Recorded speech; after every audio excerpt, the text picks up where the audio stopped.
There is an international manhunt for the third bomber connected to the Belgian terror attacks. Prosecutors say the man in the center of this image is airport suicide bomber Ibrahim el-Bakraoui.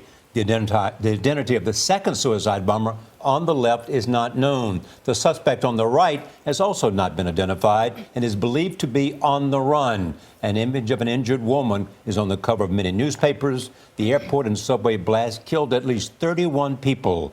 About 270 others were wounded.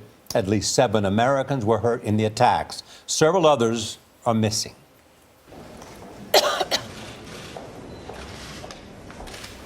Earlier today, Belgium observed a moment of silence to honor the victims. We have a team of correspondents covering the attacks, and we begin with Charlie D'Agata at Brussels Airport. Charlie, good morning.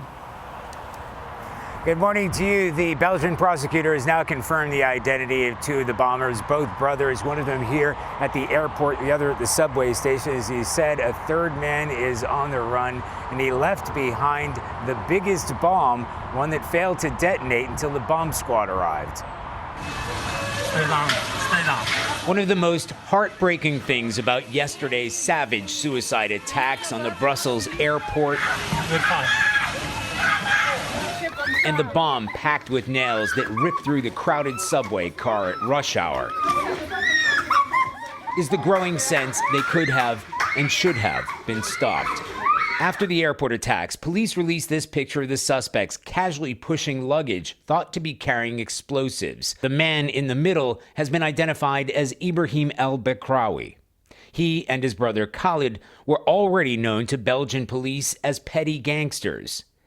Ibrahim is thought to have blown himself up at the airport. Khalid is the key suspect in the train bombing. But the man in the hat has not been identified by police. Belgian media has named him as Najem Leshraoui, the suspected bomb maker. Investigators believe he fled the airport in the chaos and may have left his bomb behind. A bomb disposal team carried out a controlled explosion on a bomb they found at check-in. Counter-terror police raided an address reportedly given to them by a taxi driver who unwittingly drove the 3 men to the airport.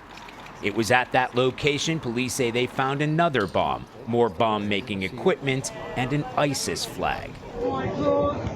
And the images of the badly wounded sprawled outside the airport terminal has put the Belgian rescue effort under fire too. Passenger Camilla Afra told us she was lucky she was in a different part of the terminal when the explosions rang out. We just missed it, literally, just missed it. It was chaos. There was people crying, people screaming, people running around. Belgians not only have to deal with the horror of what's already happened, but the real fear it might happen again. The prosecutor said one of the suicide bombers left behind a will that said he was in a rush. He didn't know what to do. He felt hunted and didn't want to end up in a cell. Gail? That's ironic. That's an interesting piece of news. Thank you, Charlie D'Agata, reporting from Brussels.